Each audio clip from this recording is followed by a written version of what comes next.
Bismillahirrahmanirrahim. Assalamualaikum warahmatullahi wabarakatuh dan selamat malam. Terima kasih para penonton setia kami yang setia menonton Bicara Naratif di saluran berita RTM dan juga di TV1. Sudah pasti kita menyajikan kerangka perbincangan yang lebih menarik dan juga berfokus tentang isu-isu semasa tempatan dan luar negara. Apa yang penting apabila kita masih lagi bercerita tentang pandemik COVID-19 yang merupakan isu krisis kesihatan global yang bukan sahaja bersifat epidemik tetapi sudah pun bersifat pandemik yang mana dilalui oleh keseluruhan negara-negara anggota dunia. Namun apabila kita bercerita tentang fasa lebih daripada hampir 2 tahun seluruh dunia menghadapi pandemik global ini, apakah antara contingency plan ataupun plan-plan yang digagaskan untuk menangani pandemik ini khususnya di peringkat tempatan. Bercakap lebih lanjut tentang cabaran pandemik COVID-19 khususnya di peringkat global, kita terus saja bersama dengan Tuan Alizan Mahadi, Pengarah Kanan Pendidikan Institut Kajian Strategik dan Antarabangsa ISIS bersama dengan kita secara dalam talian pada malam ini. Assalamualaikum dan selamat malam Tuan Alizan. Terima kasih bersama kami. Salam.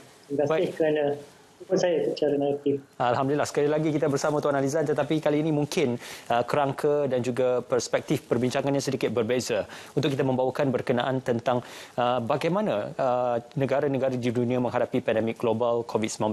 Ya, sudah menghampiri 2 tahun kita menghadapi pandemik ini. Dalam perihal ini sudah pasti setiap negara mempunyai pelan pemulihan dan juga pelan kesihatan yang tersendiri. Namun apabila kita melihat secara keseluruhan di peringkat global, bagaimana pandemik ini memberi kesan yang lebih besar berbanding dengan epidemik ataupun krisis-krisis kesihatan global lain sebelum ini, Tuan? Ya, seperti mana Saudara Ismail kata tadi, kes pertama COVID-19 telah dikesan pada penghujung bulan Januari tahun 2020. Ya. Jadi, setahun lebih, dah dekat 2 tahun kita semua hidup di bawah ancaman pandemik dan juga mengalami pelbagai kesan kepada kehidupan kami. Jadi, secara umumnya, saya rasa semua pun akan setuju bahawa pandemik ini adalah unprecedented. Hopefully once in a lifetime punya pandemik. Secara lebih khusus, pandemik ini memang banyak perbezaannya dengan krisis-krisis yang lepas. Dari segi bezanya dengan pandemik yang lain sebelum ini, terutamanya pandemik-pandemik sejak kebelakangan ini, memang skala COVID-19 ini jauh lagi besar. Contohnya pada tahun 2003 kita mengalami SARS di Malaysia juga. Namun kesannya kalau kita nak banding dengan COVID-19 adalah kurang. Jumlah angka kematian seluruh dunia dicatatkan lebih kurang 1,000 orang berbanding dengan COVID-19 di Malaysia sahaja 8,000, lebih daripada 8,000 kematian dan lebih daripada 4 juta kematian sedunia. Jadi ini adalah satu perbezaan yang nyata. Banding juga dengan virus Nipah, contohnya merangkut 105 nyawa di Malaysia dan SARS mencatatkan 2 kematian di Malaysia.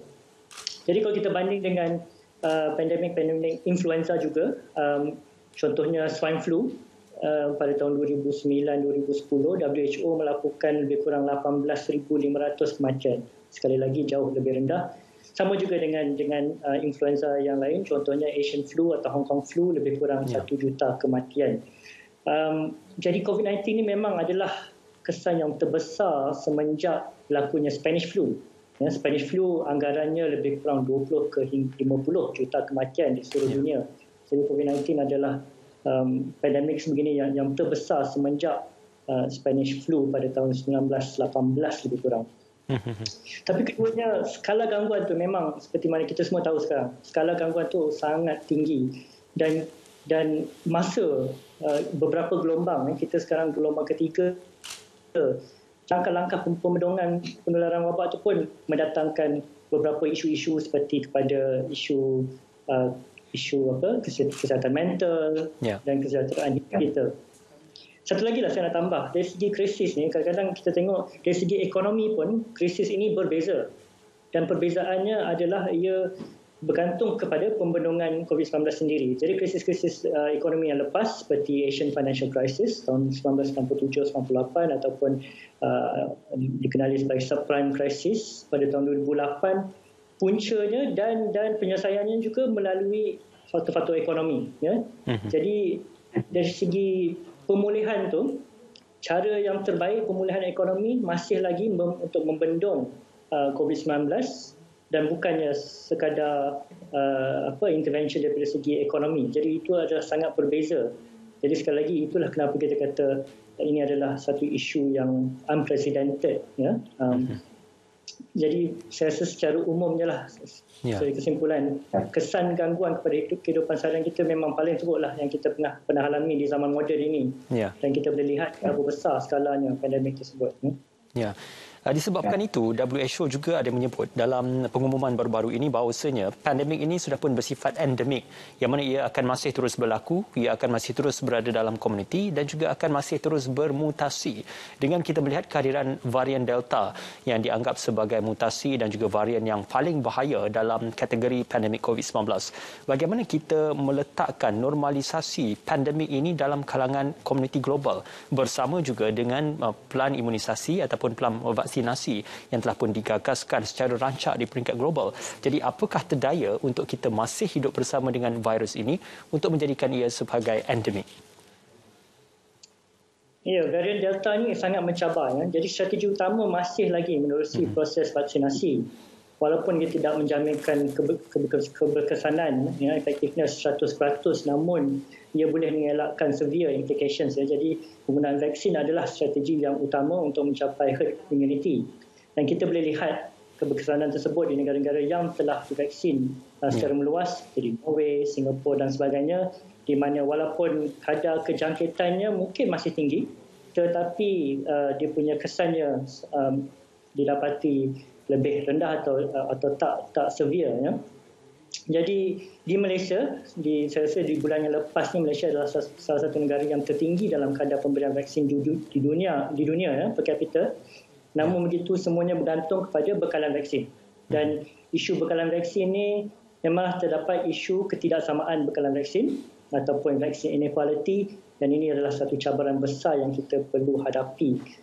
Bagaimanapun, bila kita lihat ke hadapan, kita tidak boleh hanya fokus kepada strategi orang kata single solution. Kita tak boleh fokus hanya kepada lockdown, kita tak boleh fokus hanya kepada vaksinasi juga. Kita perlu mempunyai strategi yang pelbagai untuk mencapai sasaran pemulihan yang ditetapkan. Salah satu kesan besar varian ini adalah kadar infection rate yang tinggi, kadar kematian pun yang tinggi. Jadi fokus utama adalah untuk mengukuhkan sistem keupayaan sistem kesihatan kita, termasuklah contohnya tangki oksigen, memastikan keperluan katil dan sebagainya.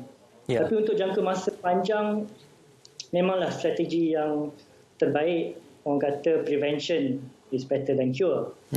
Jadi lebih baik kita mencegah. Selain daripada langkah lockdown dan vaccination, kita perlu adakan strategi-strategi untuk tinjauan, surveillance dan proses ramalan atau prediction yang lebih baik berdasarkan data-data dan sebagainya. Jadi bila kita lihat ke hadapan, harapnya kita boleh mencegah melalui sains, melalui ramalan, melalui tinjauan.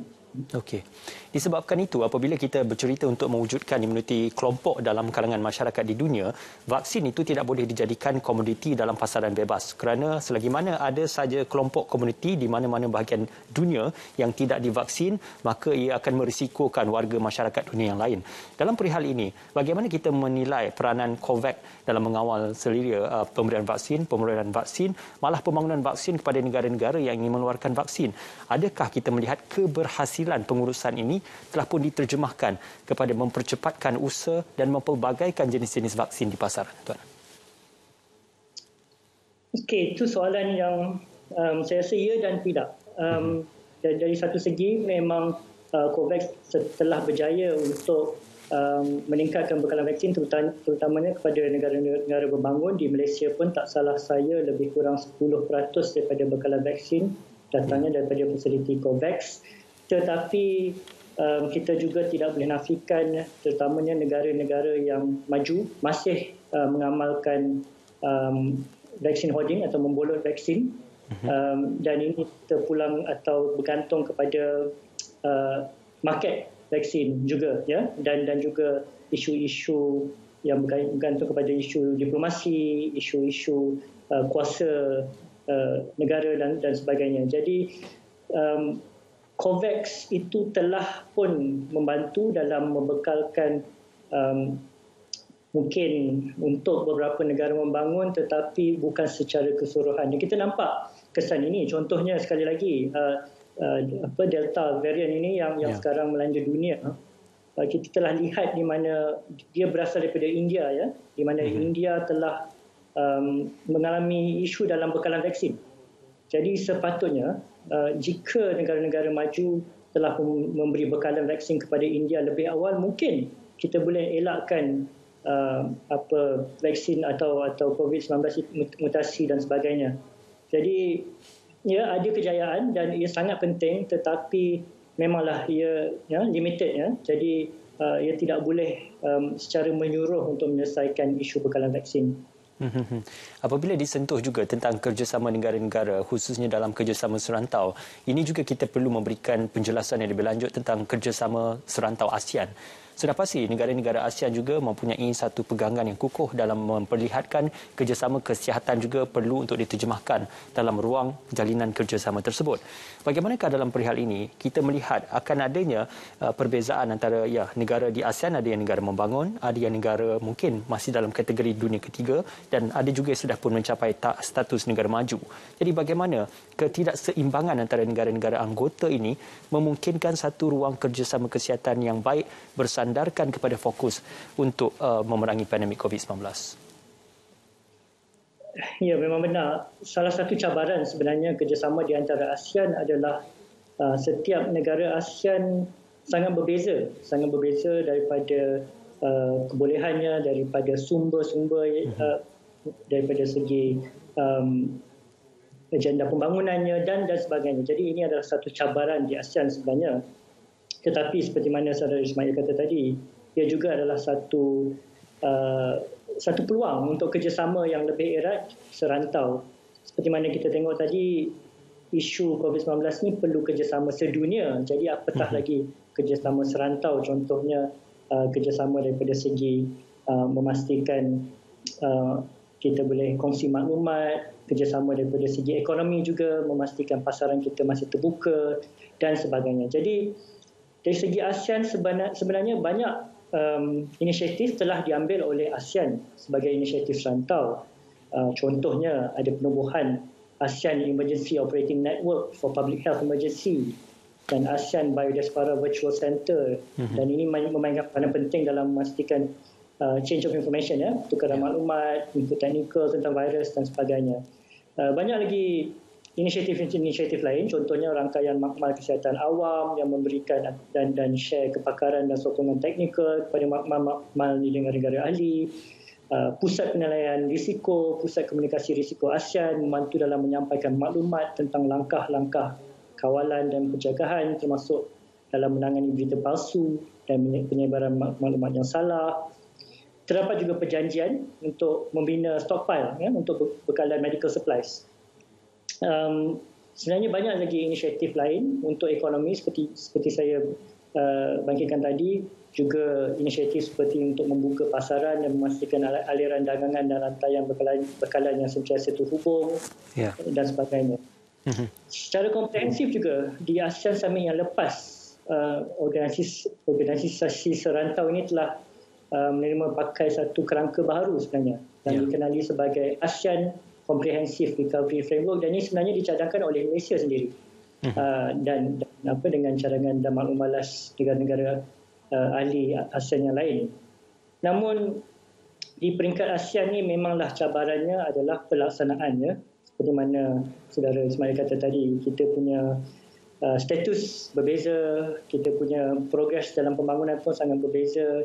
Jadi yang lebih efektif adalah daripada segi pertukaran maklumat, sharing of technical support dan sebagainya agak efektif, tetapi kita tak ada contohnya protokol kesihatan ataupun protokol travel yang seragam.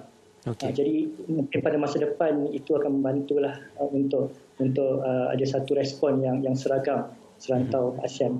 Ya, walaupun kerjasama itu bukan bersifat mengikat, tetapi sekurang-kurangnya kita boleh mewujudkan satu garis panduan yang asas untuk diikuti dan juga untuk dipatuhi oleh setiap negara anggota. Tuan Adizan, kita nak kembali berjeda seketika, semuanya kembali nanti dalam Bicara Naratif.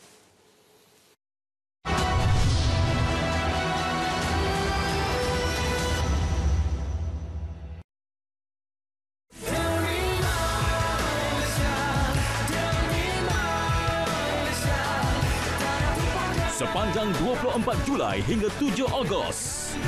Dibawakan untuk anda Sorotan Harian Sukan Olimpik Tokyo 2020 11 malam di TV1 dan saluran Sukan RTM.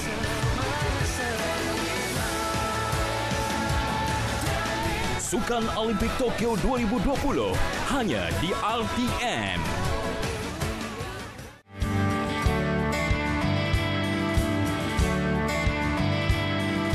Makna nama saya Wardatul tu ialah bunga dan bukan sebarang bunga, bunga mawar, dan Amani tu ialah cita-cita ataupun harapan. Jadi saya adalah bunga harapan. Bila kita rasa diri kita tak pandai sangat, tak hebat sangat, itu yang kita bersungguh. Sebab bila kita dah rasa diri kita dah tinggi, pada pandangan saya, kita tak nak, usaha kita dah makin kurang. Bila kita berada di kalangan orang yang bijak pandai ni, kita kena bersyukur. Kerana mereka bijak pandai, kita pun nak jadi macam dia juga atau lebih lagi.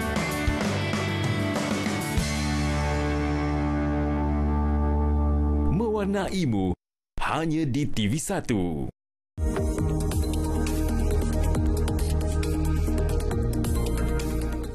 Sepanjang fasa pertama Pelan Pemulihan Negara, terdapat beberapa sektor yang dibenarkan beroperasi melibatkan sektor ekonomi penting dan perlu, seperti sektor pembuatan, pengangkutan, pembinaan serta peladangan. Golongan pekerja dalam sektor ini masih perlu keluar bekerja dan secara langsung terdedah kepada risiko jangkitan COVID-19. Untuk itu, kita akan terus mempergiat usaha bagi melaksanakan vaksinasi kepada mereka dengan sasaran 300,000 pekerja divaksinasi dalam tempoh beberapa minggu yang akan datang. Marilah kita bekerjasama, sama-sama memutuskan rangkaian COVID-19 ini dengan mengikuti SOP ataupun peraturan-peraturan yang telah ditetapkan, iaitu menjaga kesihatan kendiri. Sebab saya berkata demikian oleh kerana COVID-19 ini bukan penyakit yang melibatkan diri kita, tetapi melibatkan keluarga kita, melibatkan jiran tetangga kita, malahan seluruh negara Malaysia. Jadi untuk itu sama-samalah kita berganding bahu. Kerajaan saja tidak mampu untuk menyelesaikan masalah ini, tetapi orang ramai, diri kita sendirilah yang akan memastikan bahawa COVID-19 ini dapat diputuskan dengan secukupnya.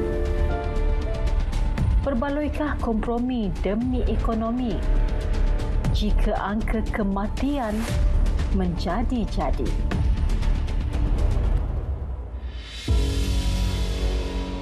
Kita lawan, kita jaga, kita bersiap siaga.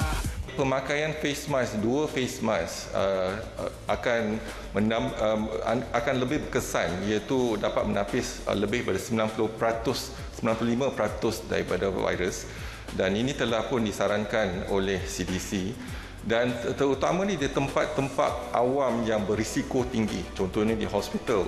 Jadi pemakaian double face mask digalakkan tapi bukan diwajibkan. Tetapi memakai face mask adalah wajib, sekurang-kurangnya satu face mask. Jadi kalau kita berada di tempat yang sesak dan berisiko tinggi, adalah amat digalakkan untuk kita memakai double face mask dan juga face shield. Baru-baru ini ada laporan di Lancet, penerbitan mengatakan virus COVID-19 merebak bukan hanya melalui droplets tetapi juga airborne. Kita lawan, kita jaga, kita bersih.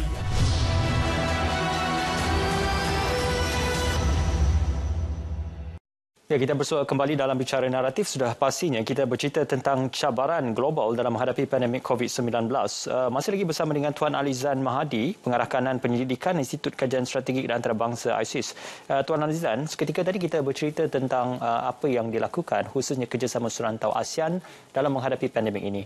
Ada juga satu sidang meja bulat yang dinamakan 34th Asia Pacific Roundtable APR yang diadakan juga memberikan perhatian kepada mendepani pandemik COVID-19 ini secara bersama. Bagaimana boleh digagaskan objektif dan juga tujuan penganjuran 34th Asia Pacific Roundtable tersebut, Tuan? Okey, mungkin saya boleh explain dulu apa benda Asia Pacific Roundtable ini. APR, dikenali sebagai APR, telah berjaya menunjukkan saya rasa satu reputasi yang baik sebagai satu persidangan track 2 yang terunggul di negara. Persidangan tersebut adalah fokus kepada isu-isu keselamatan dan ia adalah selalunya di ranking tu adalah di kalangan top 20 pertandingan yang berkaitan dengan keselamatan di dunia. Jadi sekarang bila kita bercakap tentang keselamatan, bukan sahaja isu-isu tentang pertahanan, bukan sahaja isu-isu tentang kedaulatan negara, tetapi kita sudah lihat untuk setahun yang lepas, isu-isu seperti pandemik juga adalah isu dan ancaman yang terbesar daripada segi keselamatan manusia. Jadi persidangan seperti APR yang fokusnya kepada keselamatan juga merangkumi isu-isu keselamatan, isu-isu kesihatan juga sekarang ni, seperti COVID-19 dan isu-isu lain juga seperti perubahan iklim, seperti isu digital, sebagainya. Jadi APR ni kalau saya boleh explain sikit daripada permulaannya, ia dianjurkan oleh ISIS Malaysia ataupun bersama dengan ASEAN ISIS, jadi rakan-rakan kami serantau. Bermulanya pada tahun 1987.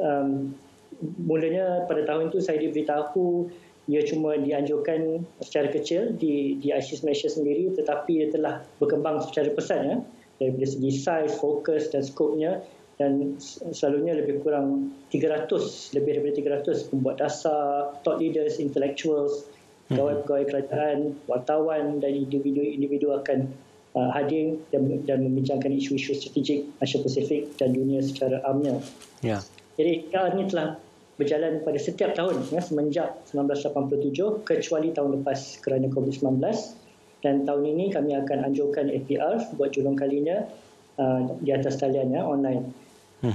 Dan buat kali pertamanya ia adalah percuma pada tahun ini. Jadi silalah hadir.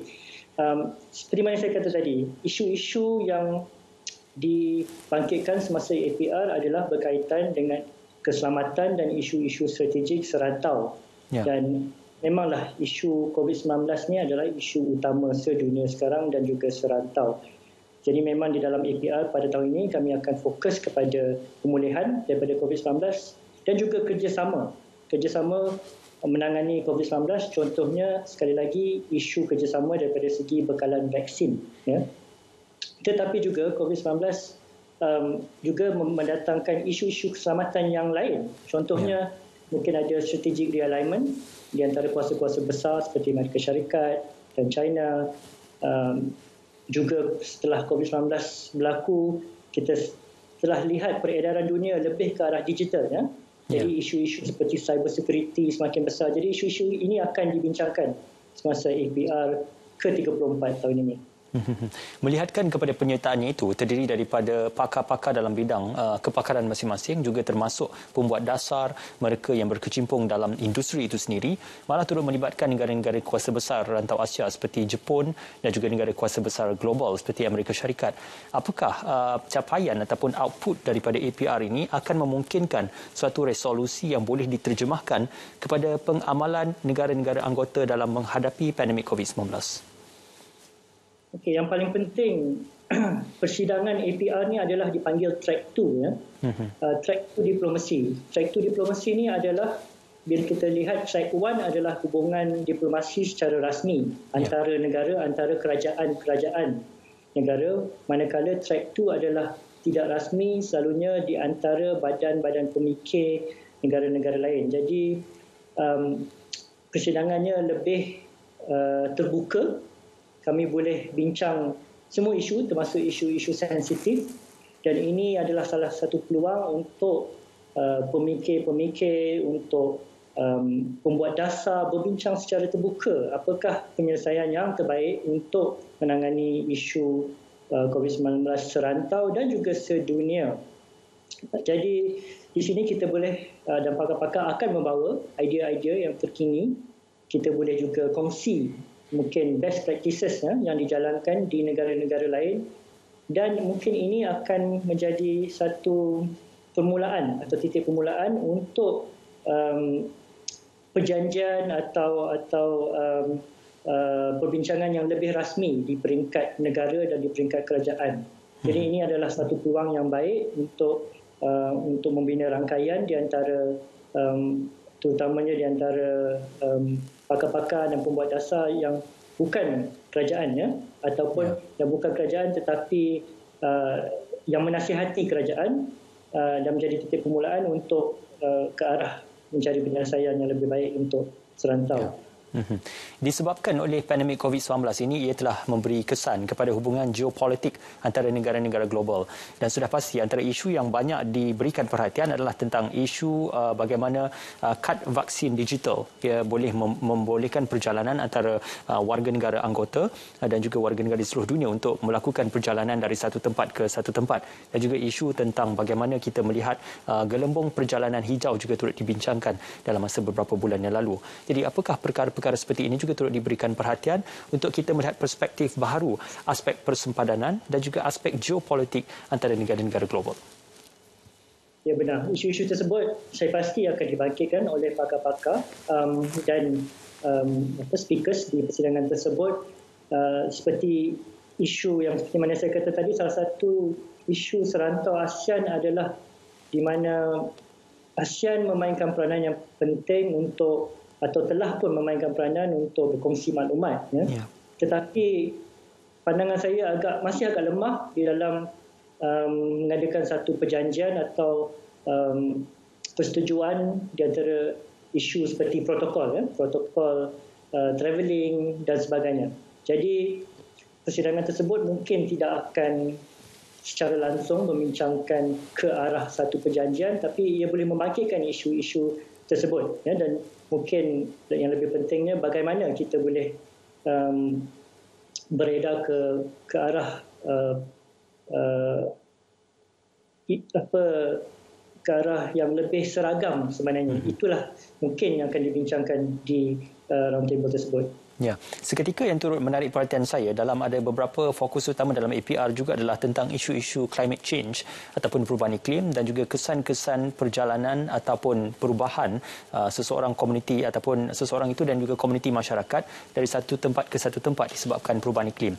Apakah perihal perubahan iklim, isu-isu pelarian dan juga isu-isu illegal immigrant juga turut diberikan perhatian yang kita sedia maklum walaupun mendepani pandemik ini, tetapi isu yang seringkali berlaku ini perlu diselesaikan dan juga perlu diberikan satu penyelesaian yang lebih baik berbanding sebelumnya.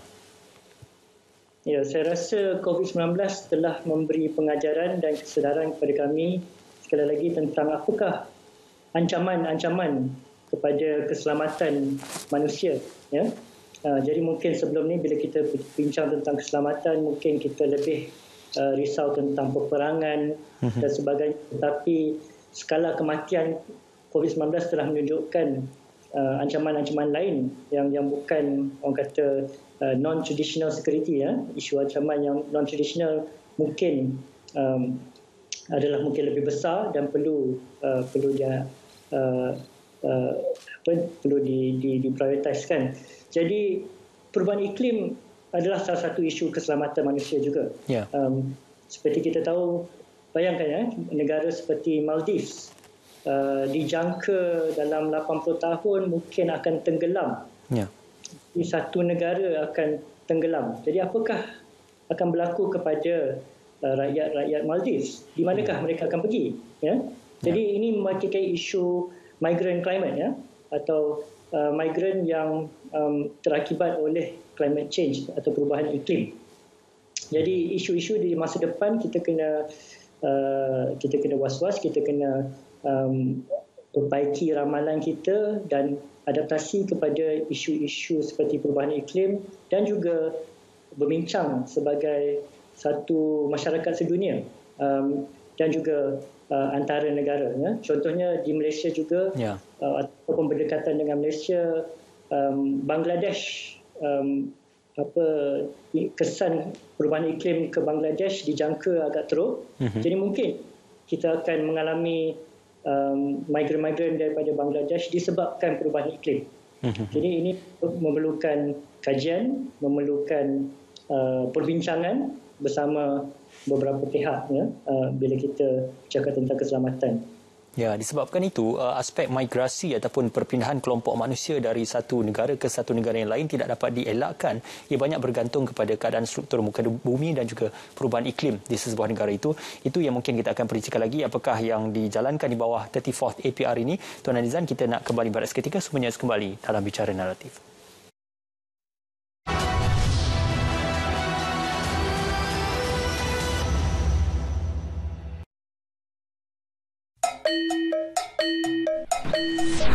saya Fimidon. Hai, saya Sweet Kismina dan anda bersama saya. Dan ada kalanya saya dalam #OBB. Nak jadi orang baik-baik. Nak jadi orang baik-baik. Tak nak jadi orang jahat. Nak jadi orang baik-baik. Nak jadi orang baik-baik. Tak nak jadi orang jahat. Tak nak jadi orang jahat.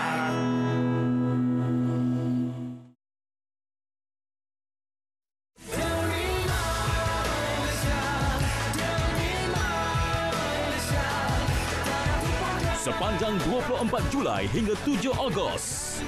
Dibawakan untuk anda Sorotan Harian Sukan Olimpik Tokyo 2020 11 malam di TV1 dan saluran Sukan RTM.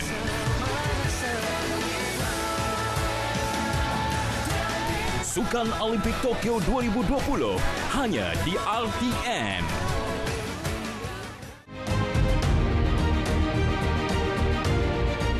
Semasa pengumuman pakej bantuan pemerkasa tambahan, kerajaan dengan kerjasama Bank Negara Malaysia dan pihak bank telah melaksanakan inisiatif bayaran balik pinjaman secara bersasar.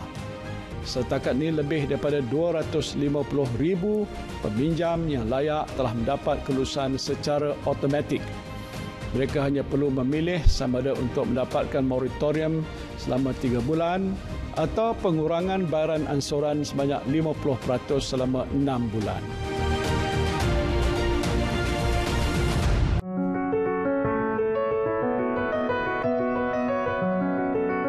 Saya juga telah meminta JKJAV untuk melihat semula proses pendaftaran vaksin agar dapat dipermudahkan lagi, termasuk cadangan melaksanakan proses pendaftaran secara automatik bagi memastikan seramai mungkin rakyat kita divaksinasi. Saya juga mendengar keluhan daripada penduduk di luar bandar, di kampung-kampung dan di pedalaman, terutamanya warga emas yang suka untuk membuat pendaftaran dan menerima vaksin ini. Dan untuk itu, saya telah mengarahkan semua kementerian dan juga agensi kerajaan yang terlibat agar menggunakan semua aset kerajaan bagi mempermudahkan untuk mereka mendapat vaksin.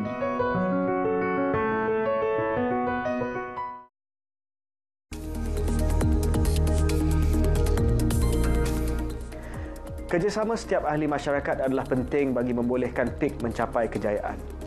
Buat mereka yang telah menerima janji temu, hadirlah untuk mendapatkan vaksin anda. Pada masa yang sama, kita kongsikan bersama ahli keluarga dan kawan-kawan tentang kebaikan vaksin dan galakkan mereka untuk mendaftar.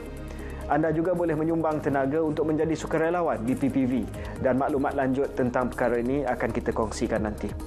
Tetapi yang paling penting buat masa ini adalah untuk kita terus menjaga SOP dan kawalan kendiri.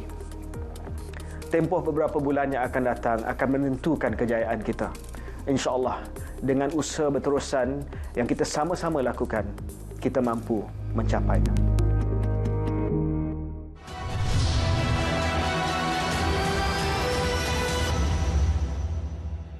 Ya, memang benar seperti apa yang diucapkan oleh Yang Berhormat Khairy Jamaluddin, sudah ada beberapa negeri yang sudah pun beralih kepada fasa 3 Pelan Pemulihan Negara dan juga sudah ada beberapa negeri yang ke arah yang tepat dalam imuniti kelompok ataupun herd immunity, termasuklah Labuan baru-baru ini. Untuk kita bercakap lebih lanjut cabaran pandemik COVID-19 di peringkat global, ada satu sidang meja bulat dinamakan 34th Asia Pacific Roundtable. Tuan Elizan mungkin ada pencerahannya tentang bagaimana kita melihat tema yang dibawa adalah tentang disruption redux. Jadi apa yang dimaksudkan dengan disruption redux ini dan bagaimana ia menjadi satu tafsiran yang menyeluruh untuk kita melihat isu-isu utama itu dibangkitkan bersandarkan kepada tema.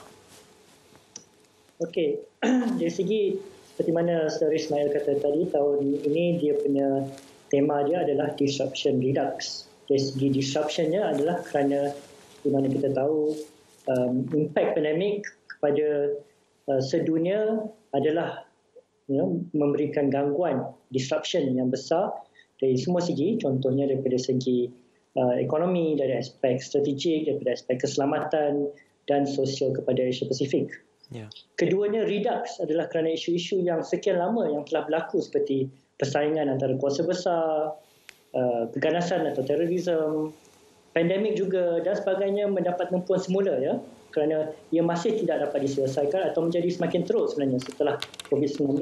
Jadi bila kita kata temanya disruption redux, kami fokusnya adalah untuk menangani isu-isu yang baru seperti isu COVID-19, isu-isu seperti peredaran ke digital, digital sovereignty dan sebagainya, dan juga masih menangani isu-isu keselamatan yang lama seperti persaingan antara kuasa besar, terorisme dan sebagainya. Jadi kita telah lihat bahawa COVID-19 ini telah memaksa kami sedunia untuk melihat semula sebenarnya isu-isu yang dah lama kami bincang. Kerana jika kami tidak melihat semula dan mengkaji semula isu-isu tersebut, mungkin menjadi lebih teruk sistem atau keadaan keselamatan sedunia selepas COVID-19. Jadi itulah kenapa temanya adalah disruption redux. Okey, sudah pasti bercerita tentang terma konotasi disruption ia membawa kepada gangguan khususnya dari segi pembuatan dasar dan bukan sahaja di negara global termasuk negara kita Malaysia apabila pembuatan ataupun proses penggubalan dasar itu lebih banyak bertumpu kepada program-program pemulihan menghadapi pandemik COVID-19. Sebabkan itu wujud persoalan apakah penggubalan dasar dan juga program-program pembangunan jangka masa panjang khususnya RMK 12 terganggu disebabkan oleh usaha kita dalam kembali memulihkan negara berada pada landasan dan juga memerangi pandemik COVID-19 ini.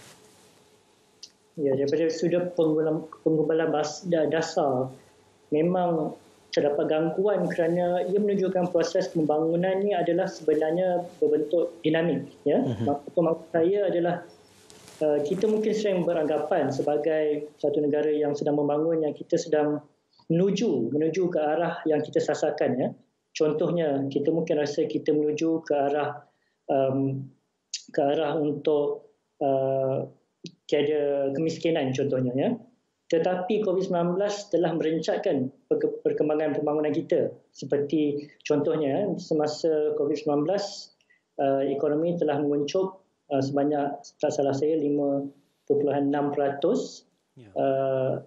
Pengangguran juga telah meningkat sampai ke pada satu tahap 8%. Dan juga kumpulan-kumpulan rentan terutamanya mengalami kesan-kesan yang buruk. Jadi ini telah merencatkan perkembangan pembangunan negara kita dan dasar-dasar ataupun plan-plan seperti rancangan Malaysia ke-12 perlu berubah. Kita perlu gubal semula untuk mencari jalan penyelesaian sebagai pemulihan dan juga kita lihat semula apakah fokus-fokus untuk pembangunan negara. Tambahan pula, landscape dunia telah berubah selepas COVID-19. Kita telah melihat beberapa peredaran berlaku. Ya.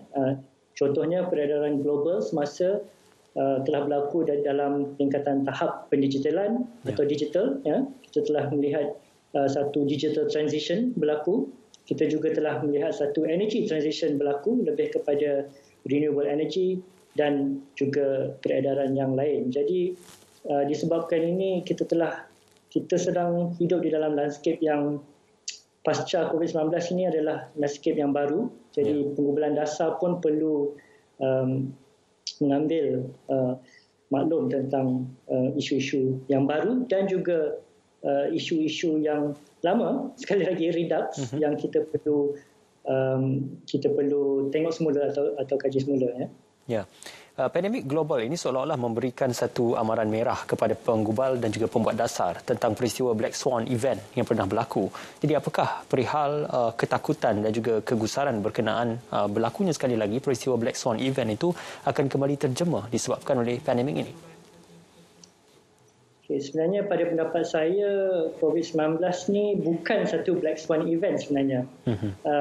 Memang ia boleh dikatakan unprecedented, tetapi sebenarnya ramai daripada para saintis telah pun meramalkan dan juga melaungkan amaran tentang bagaimana pandemik seperti ini boleh berlaku. Seperti saya nyatakan tadi, kita telah pun dari segi sejarah mengalami pandemik sebelum ini. Jadi ia sebenarnya bukanlah sesuatu yang tidak boleh diramalkan. Ia telah pun diramalkan. Jadi ia bukan satu black swan event yang dikatakan sukar untuk diramalkan.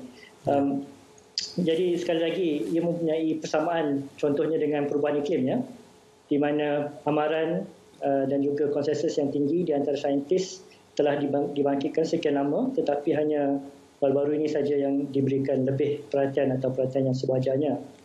Jadi saya rasa kita perlu memahami dengan lebih mendalam isu-isu strategik yang penting untuk negara secara jangka masa panjang, ya. Yang pasti, ya, pengalaman dan data yang lepas sahaja tidak cukup kerana dunia selalu berubah dan sentiasa bertukar. Contohnya populasi sahaja akan meningkat dan ini akan mendatangkan isu-isu yang dan kesan-kesan yang lain, ya, pada masa hadapan. Jadi kita perlu tingkatkanlah kajian, tingkatkan kita punya keupayaan untuk meramalkan isu-isu seperti perubahan iklim, seperti mungkin isu ketandusan sumber asli pada masa depan dan sebagainya. Jadi saya rasa COVID-19 ini memberi satu pengajaran di mana kita tidak boleh lihat secara jangka masa pendek sahaja, ya. Kita tidak boleh fokus hanya kepada terutamanya isu-isu mungkin isu ekonomi jangka masa pendek, tetapi kita perlu apply foresight, ya, jangka masa panjang untuk pembangunan negara.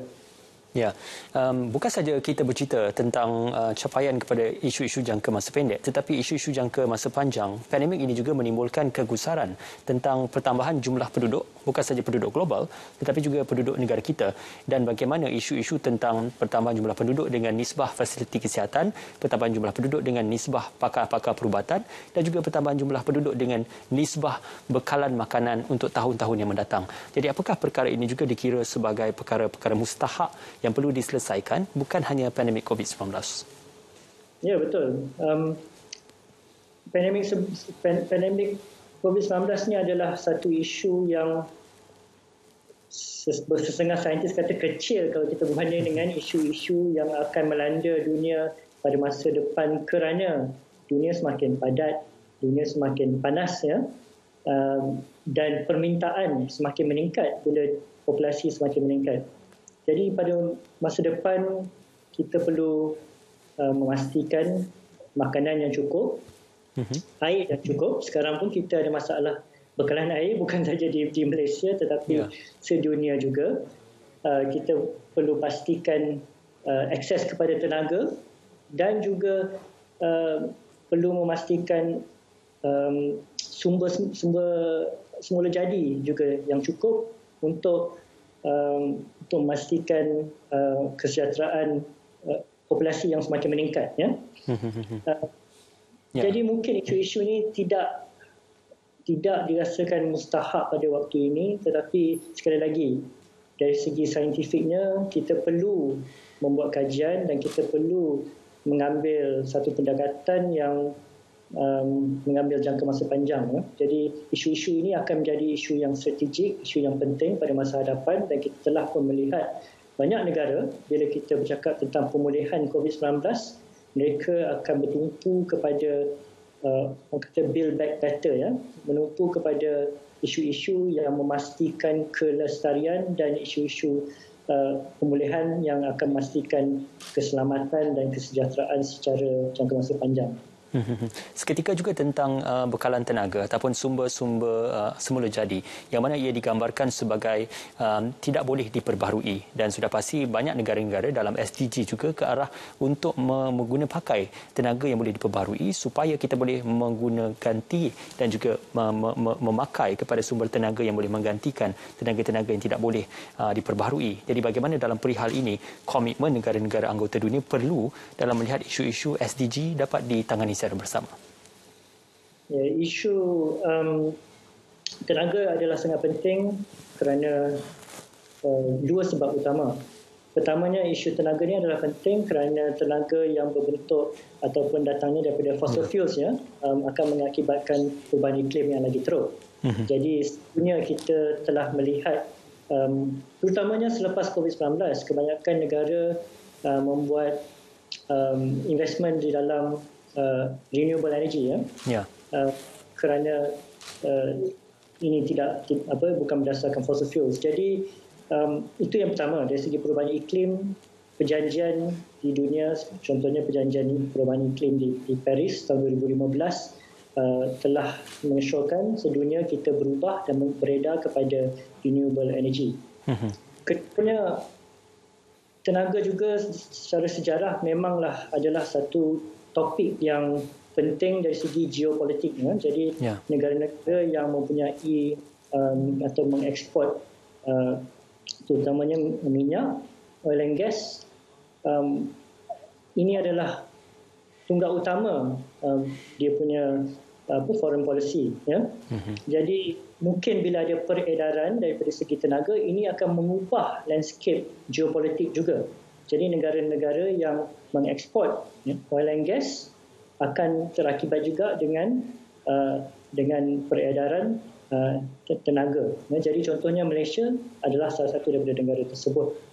Jadi kita sebagai negara yang kecil, negara yang ekonomi terbuka, kita memang kena ambil maklum isu-isu tersebut dan pastikan negara kita bersedia untuk peredaran dan tren-tren sedunia tersebut. Ya, disebabkan itu, isu-isu yang kita sebutkan adalah bersimbiosis dan juga memberikan kesan kepada antara satu sama lain. Tuan Azizan, kita nak kembali berehat seketika. Semuanya sekali nanti dalam Bicara Naratif.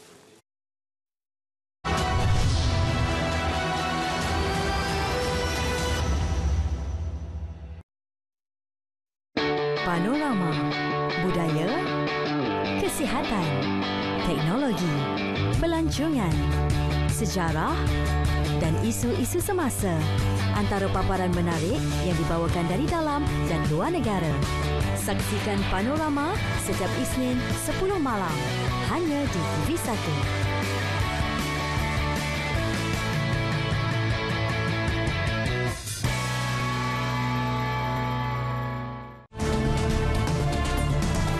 Diuji, kita mungkin rasa terbeban, tapi kita tak tahu di sebalik ujian itu pasti Allah telah persiapkan sesuatu buat diri kita. Ingat, tiada ujian yang datang tanpa terselipnya kebaikan. Jom saksikan rancangan Anda Muskil dengan tajuk Sabarkah Aku Saat Diuji, 5 Ogos 3 petang Khamis hanya di TV1.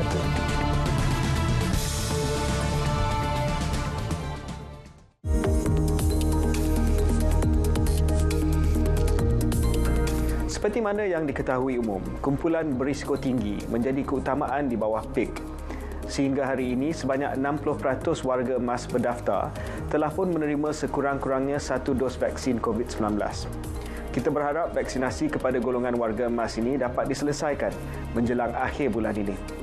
Kita juga tidak sesekali meminggirkan golongan kurang upaya, OKU, dalam program ini. Pusat Pemberian Vaksin atau PPV secara pandu lalu serta PPV khas bagi golongan kurang upaya penglihatan telah dibuka bagi memenuhi keperluan golongan ini. Kita juga telah mengeluarkan garis panduan baru buat wanita mengandung serta ibu menyusu dan ramai daripada mereka telah pun menerima janji temu serta divaksin.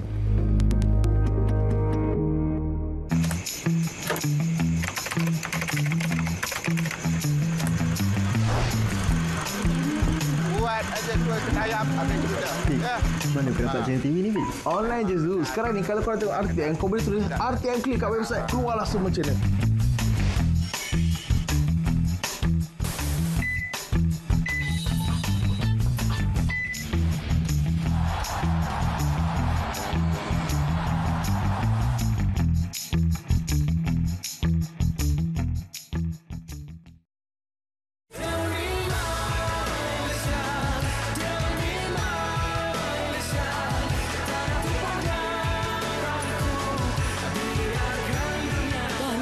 diucapkan kepada Aaron Chia dan Song Woo Yi, pemenang pingat gangsa acara badminton bergula lelaki Sukan Olimpik Tokyo 2020.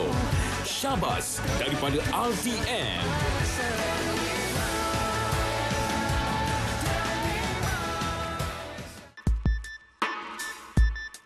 Pengurusan kontak rapat di rumah.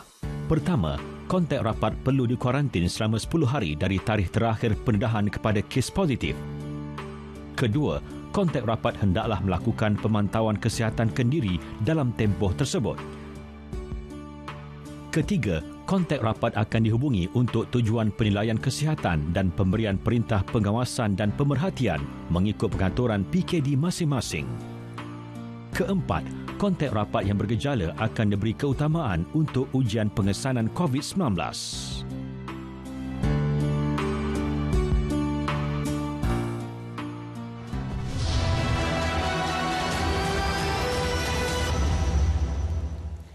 Ya, cabaran pandemik COVID-19 hampir 2 tahun seluruh dunia menghadapi pandemik ini dan sudah pastinya ada beberapa pembaharuan dari segi cara kita menangani pandemik di peringkat global.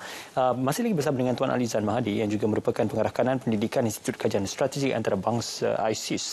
Tuan Alizan, peranan institusi seperti ISIS Malaysia dan juga pihak berkepentingan lain, bagaimana ia mempersiapkan dalam memberikan dukungan dan juga sokongan kepada negara dalam menghadapi sebarang disruptions ataupun dalam kata mudah gangguan seperti pandemik COVID-19 ini pada masa akan datang? Jadi badan pemikir seperti ISIS memang kami menangani isu-isu yang isu-isu strategik. Jadi ini adalah sebab mengapa persidangan seperti APR ini dilaksanakan, kerana kami adalah di satu posisi yang baik untuk mendapat pandangan daripada pakar-pakar bukan sahaja di peringkat kebangsaan tetapi sedunia. Jadi kami percaya isu-isu yang bersifat strategik, isu-isu seperti begini perlu ada satu platform dan satu exchange di antara pakar-pakar, di antara terutamanya intellectuals dan sebagainya untuk mencari jalan penyelesaian. Jadi ISIS Malaysia sebagai badan pemikir dan juga mengambil opportunity kepada kami punya rangkaian kami atau network kami yang luas. Kami akan membincangkan apakah jalan-jalan penyelesaian bukan sahaja di peringkat negara tetapi juga di peringkat serantau dan juga sedunia berdasarkan pakar-pakar sedunia dan serantau. Jadi ini sekali lagi yang dikatakan track 2 diplomasi, di mana kami mencari jalan penyelesaian bersama. Selain daripada itu, ISIS Malaysia sebagai badan pemikir kami menjalankan beberapa kajian, sekali lagi yang kajian-kajian yang di skala serantau dan juga kebangsaan, dan kajian-kajian tersebut bukan sahaja ke belakang tetapi juga melihat ke hadapan. Jadi ia boleh memberi cadangan kepada bagaimana kita boleh menjalankan satu pemulihan daripada COVID-19. Cuma saya nak bangkitkan di sini, ISIS Malaysia bukan sahaja badan pemikir atau badan kajian yang fokusnya hanya kepada isu-isu keselamatan, tetapi kami juga fokus kepada isu ekonomi, isu sosial dan juga isu alam sekitar. Jadi kami merangkumi isu-isu yang berkaitan dengan dasar yang agak luas. Jadi ini adalah kajian-kajian yang akan harapnya membantu kepada negara dan juga serantau untuk proses pemulihan daripada COVID-19. Apa pula keutamaan yang boleh diberikan oleh negara kita dalam menghadapi sebarang ketidakpastian atau ketidaktentuan, khususnya dalam kita mendepani bukan sahaja krisis kesihatan tetapi juga krisis-krisis ekonomi pada masa-masa mendatang? Uncertainty is the new norm sekarang. Ketidaktentuan ini memang adalah norma baru kita semua. Dan jadi seperti yang dinyatakan tadi, saya rasa kita perlu meningkatkan kesediaan kita daripada segi kapasiti kita untuk meramalkan apakah isu-isu penting dalam konteks Malaysia yang kita perlu fokus. Dan jadi kita perlu tingkatkan teknologi, kapasiti dalam ramalan dan juga dalam tinjauan. Jadi contohnya isu-isu seperti COVID-19, kita telah pun meningkatkan kapasiti kita dalam contact tracing dan sebagainya. Jadi ini perlu ditingkatkan lagi untuk masa hadapan. Jadi isu-isu selain daripada COVID-19, isu-isu ekonomi juga, Malaysia agak terdedah sebenarnya kerana ekonomi kita sangat terbuka. Kita adalah small and open economy. Jadi sekali lagi, Malaysia perlu memastikan sekarang selepas COVID-19 semua orang tengah bercakap tentang resilience. Jadi kita mesti memastikan isu-isu, contohnya isu-isu supply chain pada masa hadapan yang Malaysia akan menjadi resilient kepada isu-isu tersebut. Salah satu lagi contoh isu-isu yang penting pada masa hadapan adalah isu berkenaan dengan keselamatan makanan atau food security. Sekali lagi, walaupun kita mempunyai orang kata self-sufficiency yang level yang tinggi untuk beras, tetapi untuk kami masih net exporter. Jika kita tidak mengambil kira palm oil, Malaysia adalah net exporter makanan, dan kami perlu mengambil kira apakah risiko-risiko kepada Malaysia di dalam food security, kerana makanan ini adalah keperluan asas. Jadi pada waktu masa hadapan, isu-isu tersebut perlu diramalkan dengan lebih baik, perlu ada satu pendekatan yang lebih sekarang ni orang kata juga agile governance, yang lebih terfokus, yang lebih bersedia. Dan harapnya COVID-19 ini juga telah memberi pengajaran bagaimana kita menghadapi krisis. Secara ringkas Tuan, bagaimana Tuan melihat perkara-perkara seperti jangkaan untuk kita pulih kembali daripada pandemik COVID-19 ini dijangkakan sehingga Disember 2021 adalah suatu jangkaan yang boleh kita hasilkan sekiranya seluruh rakyat bekerjasama dalam perihal objektif tersebut? Saya rasa agak ambitious sebenarnya 2021. Kalau WHO dan sebagainya katanya mungkin kita perlu hidup dengan pandemik tersebut sampai ke penghujung tahun 2022, tetapi tidak semestinya kita berada di fasa seperti sekarang ni. Jadi kita boleh membuka ekonomi dan sebagainya jika semua bekerjasama, dan tunggal utama masihlah vaksinasi. Jadi jika kita mencapai 80% vaksinasi atau lebih tinggi, mungkin kita boleh kembali membuka dan kembali kepada